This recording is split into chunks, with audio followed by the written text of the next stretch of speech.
I believe that people one day hopefully will understand as I do, all children and adults, how wonderful a little chicken can be. All chickens. That they're just not a little chicken in the barnyard to eat. No, they have a special personality. Now you all have the same joy I have had, knowing a chicken. My little soulmate.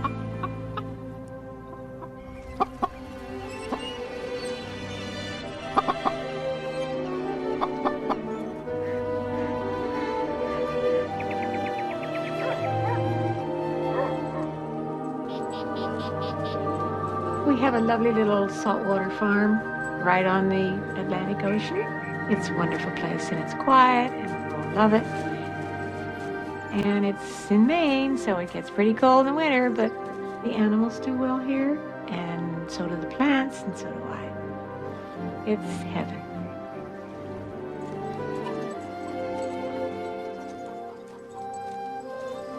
We have 16 chickens here, and they're all very different. Ready to go, girls? Late in the afternoon, I always let them out, free range, which is lots of fun, and they just love that. They're just all over the place, pecking at little bugs and pecking at flowers and taking dust baths and just being very busy. They all have individual personalities. Some are very quiet and rather submissive, and there are others that are gregarious, and they want to talk, and they want to ask questions, and they sort of strut around. They do things that are almost human sometimes. Hey, girls. Supposed to be in here? Shoo, shoo, shoo, shoo, shoo. Come on. Shoo, shoo. Shoo, shoo. There you go. Oh, good girl. They're my friends. Oh, you found a cricket? All right, go ahead. The chickens really are my friends. Ah, there you go. One afternoon, I let all the chickens out to graze outside and cruise around, and it was very, very cold. And it had been forecast that we were going to have a nor'easter.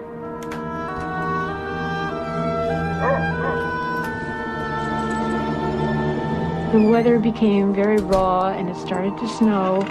So I said to Dog Martha, I said, we'd better call the girls in. Chickie! Chick, chick, chick, chick, chick, chick, chickie! Chickie! So we did call them, and everybody came but this one, number 7. And I said, Martha, you're going to have to find this other chicken because I don't have any idea where she is. So she did. She looked everywhere, and finally she said, oh, here we are. Here's the chicken. And sure enough, there she was. But the poor dear thing was lying on her back, just frozen, like the kind that you find in the grocery store. So we dragged her out with one of the rakes, and we brought her in the house so that we can put her in a box and bury her when the snow lets up a little bit. Poor thing. I was going to put her in a shoebox, but her feet were stuck way up in the air, frozen, and so what to do? And so we put her in the kitchen on a table, and I did some housework and came back in about an hour. And the legs were still pretty stiff. But I looked at her more carefully, and I found that she had a little throb on her neck, a little pulse. My God, she's alive! So I got the hot water bottle and put her on her back on that. She was breathing about 4 times a minute. So I thought, well, by golly, you'd better give her CPR that I didn't know too much about, but I'd seen it on television on these doctor shows. 1, 2, 3, 4. So I gave some good swift 1, 2, 3, 4, and I pried her little beak open, and I did give her mouth to beak. 2, 3, 4. I did this for quite a number of times. In 3 hours, she was back in business again and stood up and was looking for dinner. I gave her a lot of hugs, and I told her she's going to be okay, and we were going to take care of her. We brought you back. I had a baby crib, which I put up in the living room, and she stayed in this baby crib for a whole week until she got her strength back and seemed to be having a good time. She enjoyed watching television very much.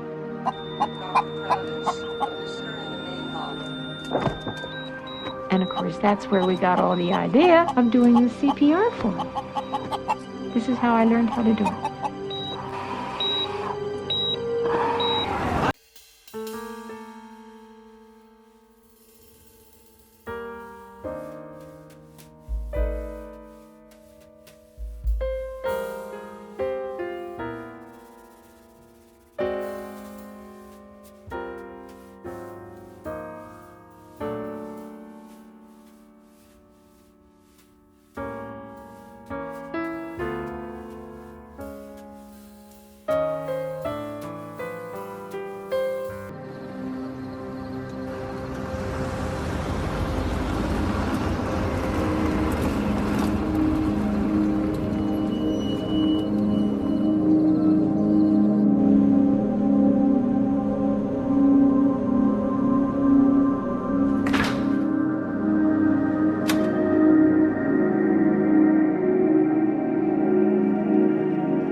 Here we go. Come on. Come on. Come on. Let's go. I raise chickens because I like to know where my family's food is coming from. I want to be closer to the whole chain of life. Just as my garden, to put the seed in the ground and finally eat the vegetable, I raise the chicken and we finally eat the chicken. And so I'm part of the whole cycle of the food chain, and it gives me a sense of well-being. Hello, girls. How you doing?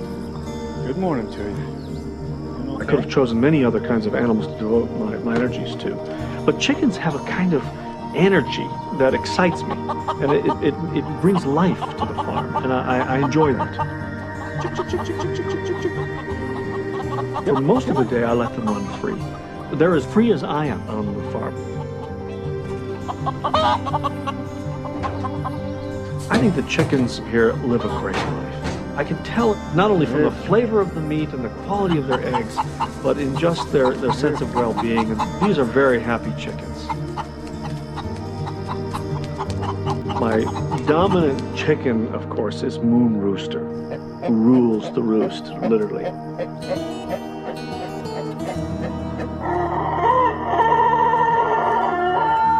Moon Rooster seems to mainly be interested in protecting his flock. If there's a strange sound, they'll look to him and look to the sound. He's a signal bearer for danger. He keeps track of every hen all day long. He seems to be most vigorous, perhaps like some of us, in the morning, and he will start courting some of the hens, scraping and strutting around them, and then leap on them, and mate with them. So Moon Rooster is the one who's both father figure and also lover, I guess. The rooster's main call is he makes a crow sound, which is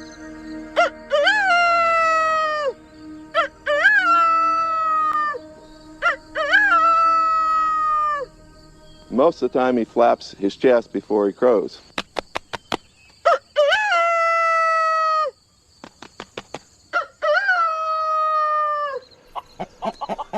Main ritual he has is the mating dance, and how he gets a hen to come over is he lures her by making a sound when he finds a piece of grain or something.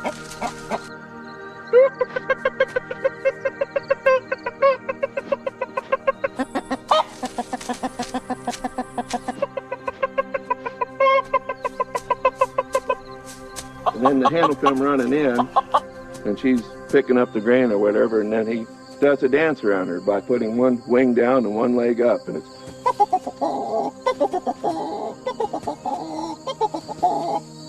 and at that point they either mate or the hen will run from him.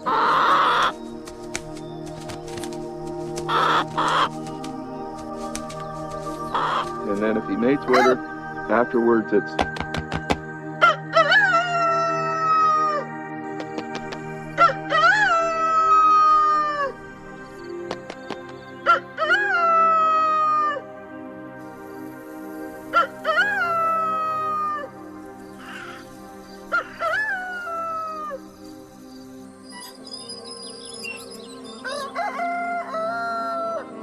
It sounded like a train wreck. It sounded like small children being choked. They kind of sound like they're tearing their guts out. Long fingernails going on a blackboard. You find yourself walking around with your fists clenched and your body clenched.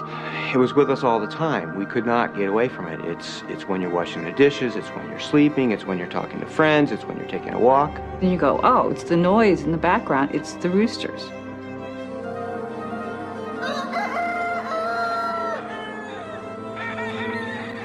It started 4 years ago, and the Webbs had moved in approximately November, and in February they started erecting these structures. I knew what they were. They were getting ready to raise fighting cocks. And so 3 months later, 25 roosters arrived, and it started. The noise was just a constant din starting at about 4:30, 5 o'clock in the morning. And it would go on till about 7 or 8 at night and start back up again in the morning. There was never a time where it was completely silent. I can remember during a rainstorm at 3 o'clock in the morning, you still would hear a lone rooster crow. They just never stopped. It's something that one can't maybe clearly identify what the sound is, but it's just an extremely annoying sound overall. You know, something that basically almost hits you emotionally. It was like Chinese water torture. It was like having little drips just falling on your forehead at regular intervals. A rooster is not a beautiful songbird. Okay, it's when it yells, it's yelling for a mate. It's claiming territory. It wants to be heard. What the man who was raising the roosters heard was money. He heard gambling. What we heard was a sound of loss of our property value, loss of our peace of quiet, just kind of a destruction of our home. The problem with the rooster noise was that it was foreground noise.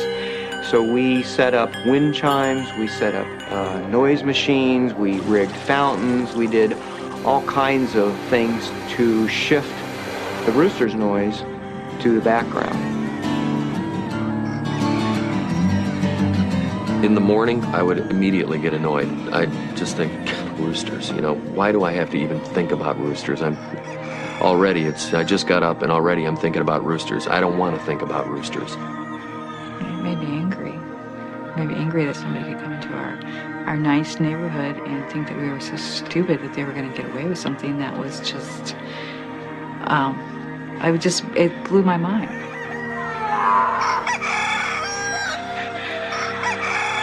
It was obnoxious at 20 roosters or at 20 huts.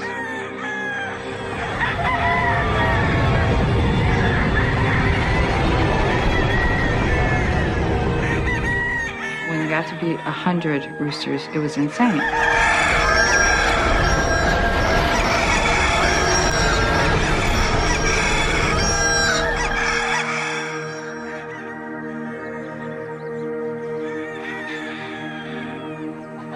It's not something I could passively listen to. Things needed to be done.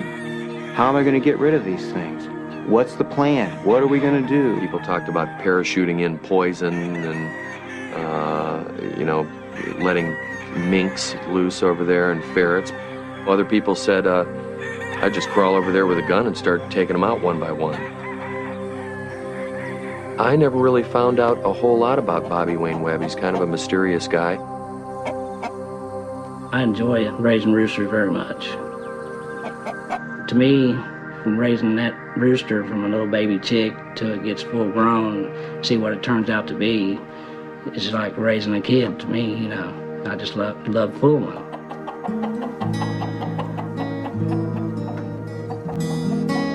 It's a lot of care, a lot of hard work if you want to have a real pretty rooster. The only time they crow is early in the morning at daybreak. It's because they're waking up. And in the evening, when they're going to sleep and I'm feeding them, they crow. That's when they mostly do all their crowing. I think it's a lovely sound myself. Well, that crow is a challenge to all the other roosters in hearing distance. I'm here, I intend to stay here, and they ain't nobody can do anything about it. They've got two purposes in life, the way I see it. Their main purpose in life is to reproduce, and the other purpose they have in life is to kill another rooster. They just hate another rooster. That's the way they came out of the jungle in Asia. They don't get into skirmishes just for the fun of it. Every skirmish they get into is a life or death situation. One of them's going to walk away alive, and the other one's going to walk away dead.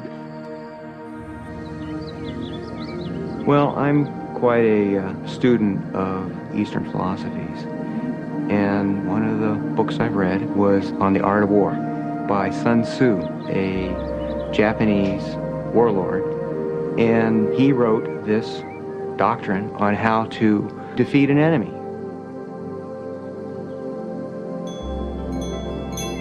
Sun Tzu emphasized the need to get allies, that one-on-one you could not win. You needed 6-to-1, 10-to-1 in order to win. So I got allies. I got the neighbors, I got the county prosecutor, I got the newspaper. You know, I just heard rumors saying I was in the mafia and all that stuff. Said I was cockfighting down here, and you know, they started them rumors by going around and telling all the neighbors, trying to get them to sign a complaint. When I moved here, you know, I talked to the zoning people and made sure everything was all right. And they said there'd be no problems. So I went to start raising the chickens. Next thing I knew, I was being sued. First we tried to sue him through zoning. We lost in that endeavor, and then we switched to suing him as a nuisance. I hired Brian Doyle to record the numbers of crows as they occurred throughout the day. And this was evidence that we used in our court case. We estimated that there was approximately 20,000 crows in a day. I can't believe that. I think it was just, they just didn't want me here. No reasonable person should have to listen to this kind of noise. And the judge agreed. It took a long time winding through the court, but it ultimately did work. I hate to be ethnocentric, but you know you're a redneck if you're raising roosters for cockfighting. It's taking a deep breath and going, wow, we really won. Wow, this is really great. This is how it was, 3 years ago. We're happy. This is the country.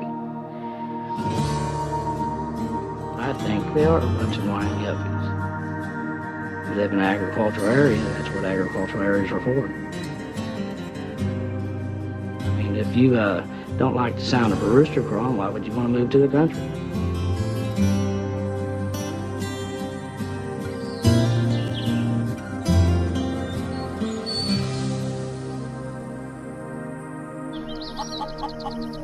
The hen's first order of business in their day is laying eggs. Then they'll do other things for comfort. They'll find shady spots in hot times of the day. They love their dust baths. You'll see them shooting dust up into the air and fluffing their feathers, and it gets the dust right next to their skin and helps to kill lice and other vermin next to their skin. Every day we have to gather eggs or they spoil. But in free-ranging chickens, it's a little bit more adventuresome than it is when you have them in a hen house where you know where the eggs are. The chickens are remarkable in what they produce every day. And they're beautiful, they're delicious, they look very different from what you buy at the grocery stores. I found another one.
everybody. This is Cotton the Rooster. Now, Cotton Rooster's been with me, about 7 years, and he's really my soulmate. I fell in love with him, and he fell in love with me. Right, Cotton? He's such a little sweetheart. This is a very special little chickie. As you can see, This is my baby.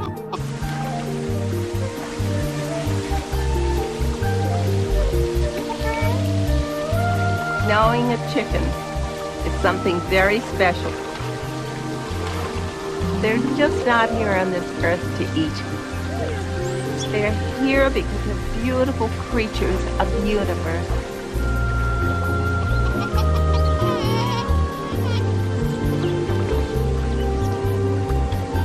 Here we are, darling. Here's a poem I wrote to my cotton rooster. Each day, the beautiful white rooster called Cotton arises crowing. Hurry so you don't catch cold. He has such love and happiness.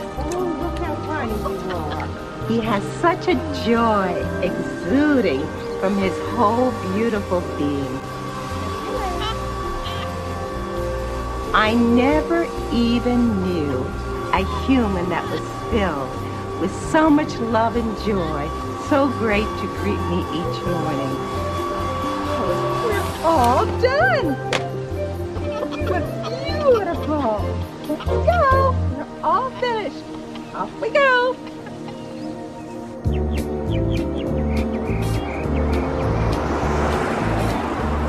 Oh, Cotton, look. Isn't it a beautiful day? We're going on a wonderful ride. Aren't you happy? He really thinks he's human. He doesn't notice the difference. Because he does all the things we do. You know, he wants to get up on the bed and go to sleep there and wants to eat with us. In fact, he'll jump up on the table when we're eating, and he eats just about everything I eat. Corn on the cob, that's his favorite. And, oh, he loves a good McDonald's. So I don't have that too much because I'm not a junk eater.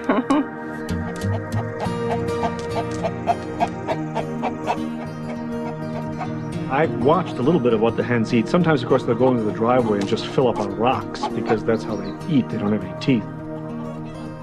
Nutritionally, they know exactly what they need.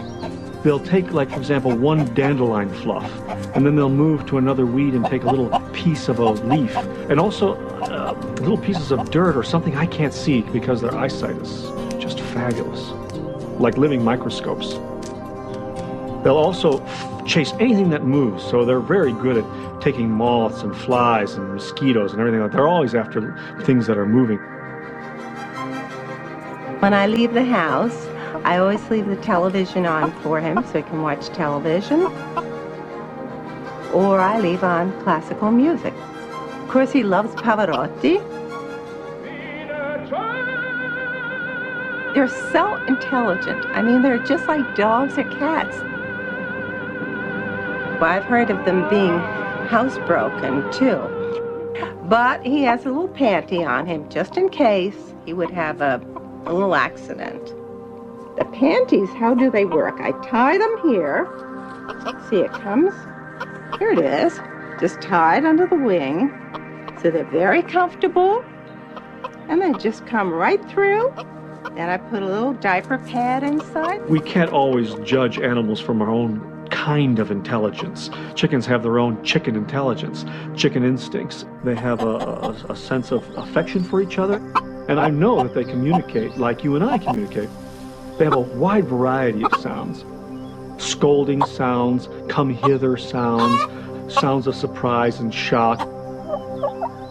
We could just see the beauty of a chicken's personality, that they're not just in the barnyard, they're here for a reason. It is a beautiful, beautiful gift to us on this earth.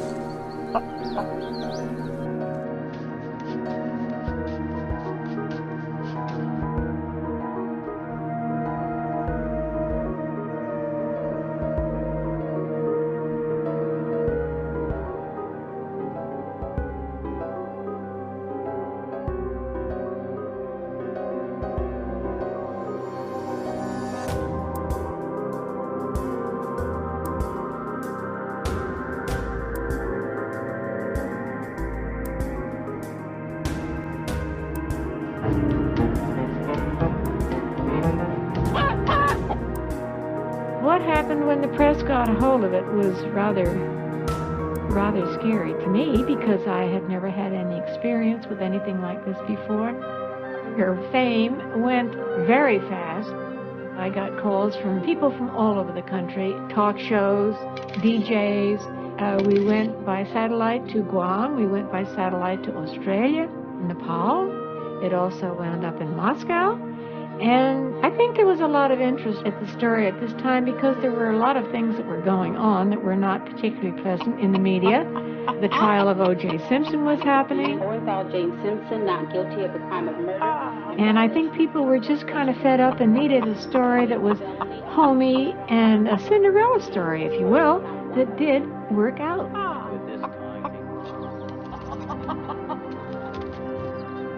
After she got some good, strong feathers and was back on her feet, I thought that she deserved a little better than just number 7. So we decided to call her Valerie for her valor.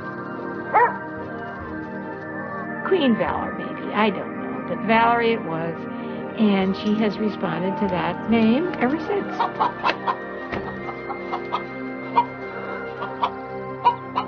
When she went back into the coop, all those girls were astounded to see her. They all sort of crowded around, and it was like a town meeting. I mean, you know, everybody was talk, and where have you been for a week? Let's hear where you've been, what you've been doing. You were gone quite a while. Where were you? And tell us about it. Tell us about it. She said, well, I have had a real experience, let me tell you. And so Valerie, I guess, told them that she'd been in the house and things had been very nice, and she was watching television, and she had good meals and lots of love. It was just delightful. There was a friend that I had here locally, and she knew someone that was an animal communicator, and so she called him and she asked him if he would be willing to ask Valerie a couple of questions.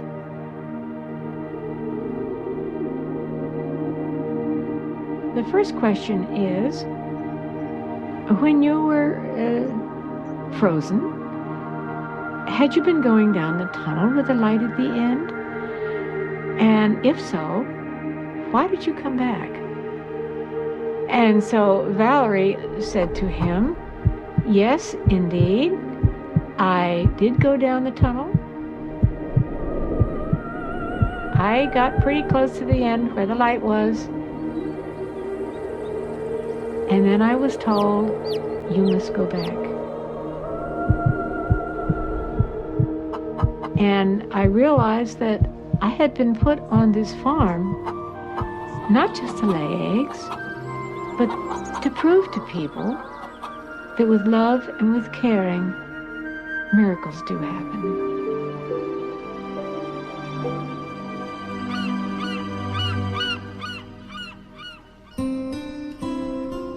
Mr. Olson was a real enjoyable man to talk to. I always made a special point to come by and see him because I was little, and I asked him how his chicken was, and he said, all good things got to come to an end. So I really never did know for sure what happened to the chicken. It was a strange episode. He was headless rooster. That was how the story goes. Headless chicken, bull. But proof is in the pudding. I went out and seen it 2 or 3 times. He was a great rooster once upon a time and a half, but it's kind of hard for anybody to believe. But it's true. Yeah, it is true.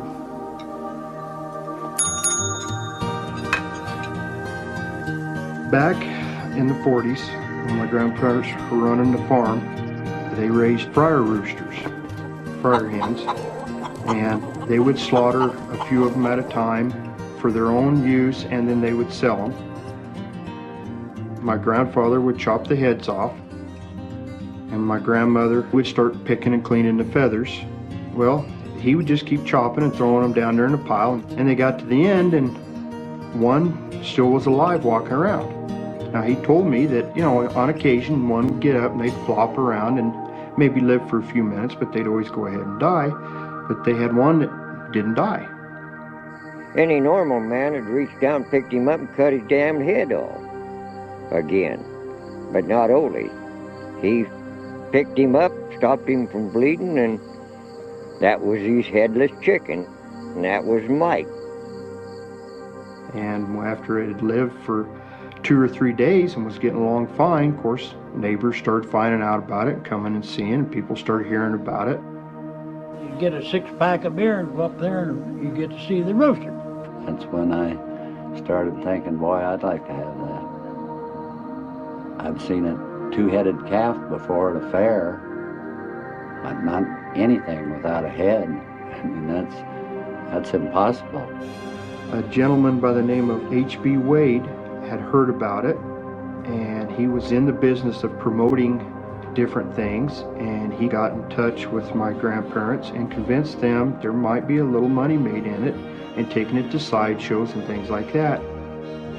Mike was on exhibit in Salt Lake, out in California, was shown in Phoenix.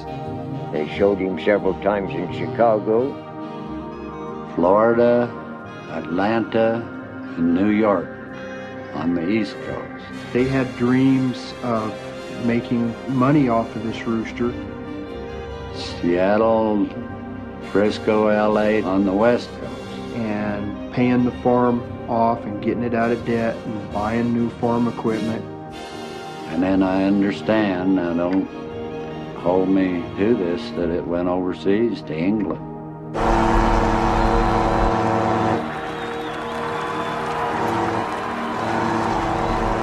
He was a real rooster, though. He was real peppy and spoiled rotten after a few months. Nothing but the best for Mike, because he was worth lots of money. Mike had, other than being taken around to the sideshows, tried to live a normal life. When they still had him on the farm, they let him loose with the rest of the chickens. He would go out and try to prune himself with his head, with his neck really, because he didn't have no head like a chicken would. He would try crowing, which would more of a gurgling sound, the way my grandfather described it. They would feed him by hand, cracked corn and through his esophagus, and used an old eyedropper to give him water. So he did require some attention, but pretty much lived like a normal chicken, even though he didn't have a head. I think Lloyd and Clara thought that they were in the money, that they were going to go off and seek their fortune and retire off of this rooster. Mike drew a pretty good crowd at the sideshows, be it people that were just interested or thought it was a hoax. He had a lot of publicity about him, and a lot of bad publicity too. My grandparents received a lot of hate mail after the Miracle Mike was published in Life magazine. A lot of people thought it was cruel to keep him alive, that they should have just went ahead and finished the job and put him in the cooking pot. He was a healthy chicken all of the time that he was around. But they still blamed Ole. You should have cut his damn head off. But he didn't do that. He kept him. Lloyd always thought that it could have made him, a lot of money, and it really never did. Mike had a problem. Sometimes he would start choking or strangling on its own mucus, and they kept a little eyedropper always handy to suck that out so he wouldn't strangle to death. If I remember how the story goes right, one night they had forgot this eyedropper at the sideshow and had him back at the motel room, and he started gurgling and strangling, and before they could find anything to keep him from strangling, he choked to death.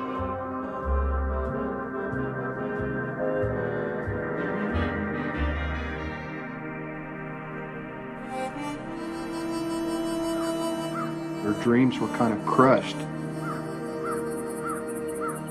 They made just enough to buy him a new farm tractor and to finish paying off a little bit of land that he still owed some money on. I really don't know what to think of why Mike lived. Was it just fate? Did this one particular rooster have just that much will to live? Or was it just because he was so dumb of an animal that he didn't even know his head was cut off? I think it's one of those mysteries of life, really why it happened.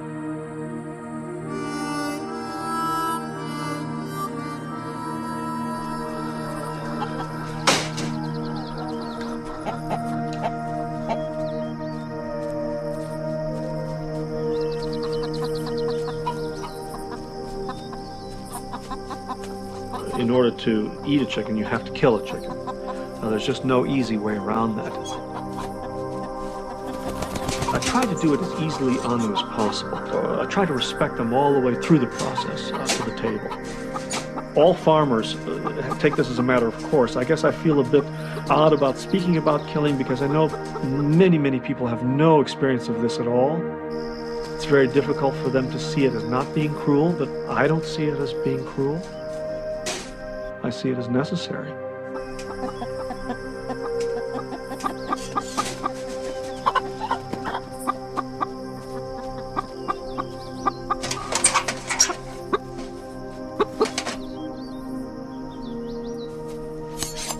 Somebody's doing it. If you eat meat, somebody is harvesting that creature for you.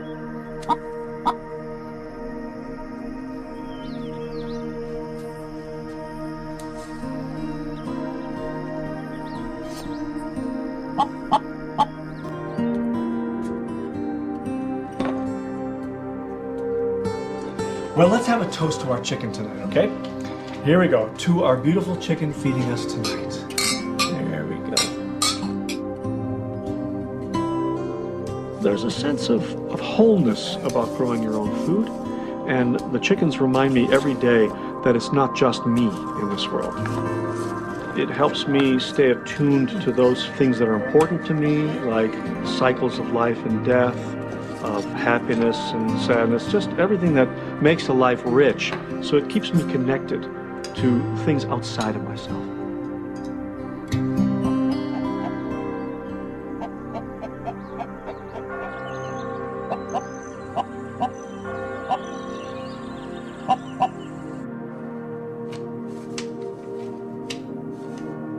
It's strange how we pick up certain expressions. From the time I was a little kid, one of the worst forms of derision was to be called chicken. The quickest way to get a fight started was to use this name against a target of ridicule. The implication was always that a chicken was a coward or lacking in courage. Many people have never really known a chicken. I mean the feathered bird commonly found on farms. I've been fortunate to be around chickens much of my life, and have formed a close bond with several. One of the more memorable was Liza. Liza was a Japanese silky bantam. She was about half the size of the average barnyard hen, but big in her love for life, as well as her unfailing determination. Her feathers were snow white, fluffy, almost fur-like.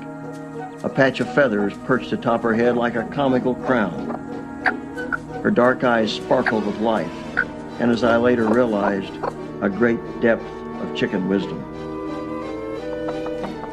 One aspect of life, however, seemed to elude Liza: motherhood.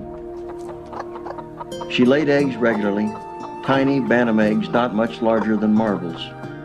But her diminutive size put her at a great disadvantage with the other chickens, and the larger hens always crowded her out of the nest before the required 21-day incubation period.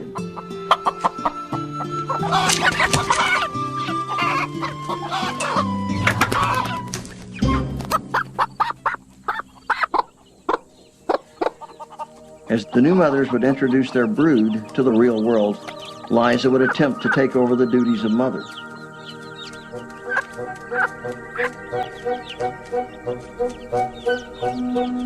As a result, she took a great deal of abuse from the other chickens.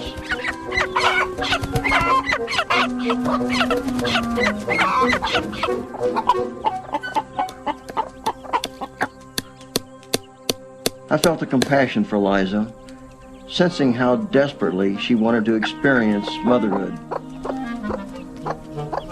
I attempted to help her by making a nest away from the others. Liza readily accepted it and began laying eggs. However, I soon discovered the eggs broken and contents eaten. Liza began exhibiting signs of great distress. She erratically checked empty nests, clucked in a strange, monotonous way. Realizing that something had to be done, I constructed a miniature chicken house, complete with all the amenities: food, water, and a private nest that would be the envy of any chicken's eye.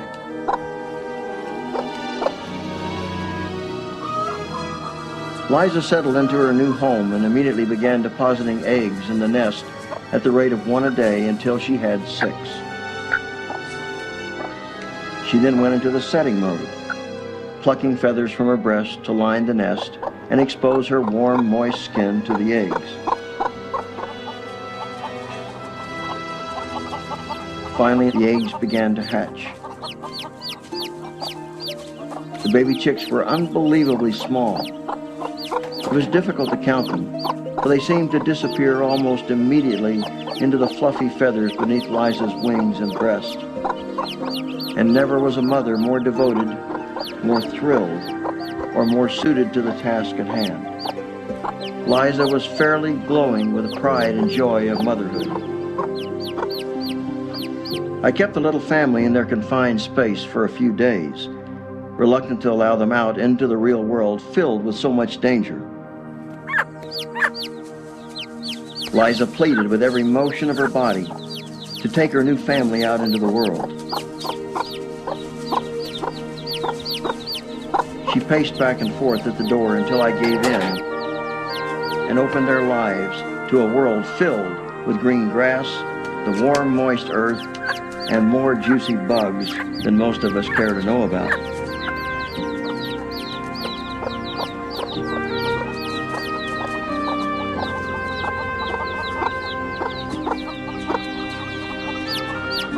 True to my expectations, Liza was the ideal mother.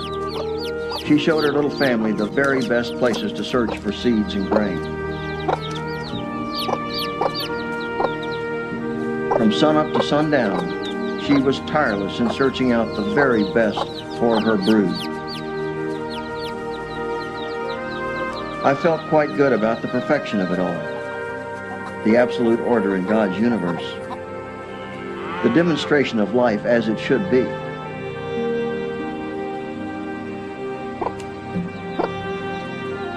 It was during one of these moments of reflection that I was shocked into a broader understanding of our true relationship with God's creatures.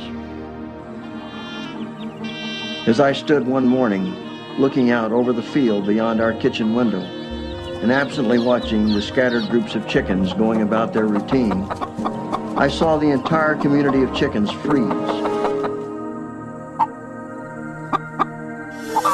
The total population of chickens scattered across the field reacted with one mind as a blur of feathered bodies dived beneath any available cover. I knew this activity indicated the close presence of a hawk. Then something caught my eye.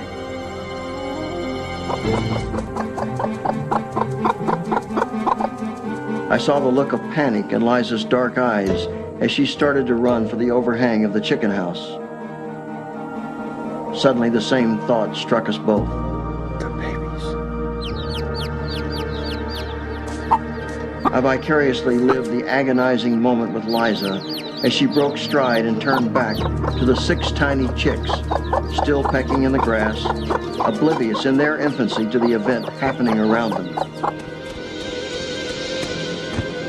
With one command from Liza, the babies instantly rushed beneath her outstretched wings. I've tried to interpret the expression I saw come over her. Was it resignation? Perhaps surrender? Or was it releasing and putting the outcome into the hands of a higher power?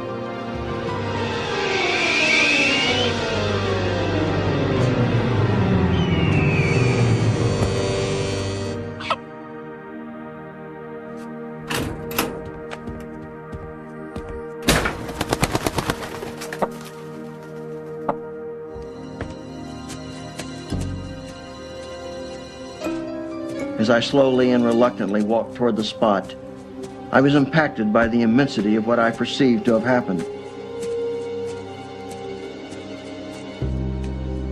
I had just witnessed a chicken perform a deed that would make headlines if the same act had been performed by a human. Liza had overcome the so-called survival instinct and with precision of forethought offered her life for another. The phrase entered my mind, no greater love. Here was a creature that many educated and philosophic people had declared not only to have no soul, but to be without the capability of thinking or reasoning.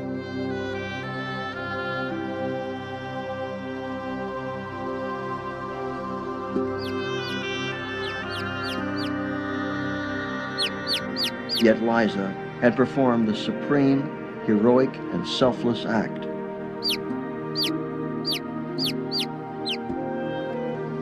I stood looking down at the pile of feathers in the grass and weeds. As I touched the mound of feathers, a startling and unexpected thing happened. Apparently misjudging the depth and thickness of her coat, the hawk had missed.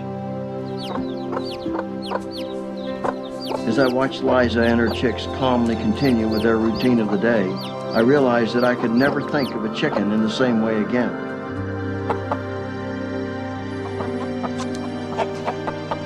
Not everyone will have such a dramatic decision as Liza. But at some point in our lives, we will all have an encounter with our hawk, and we will each have a choice about how we face that hawk.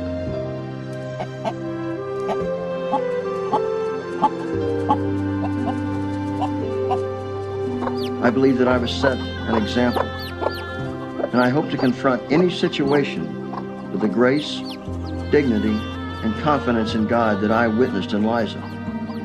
I know now that I would be honored to be called chicken.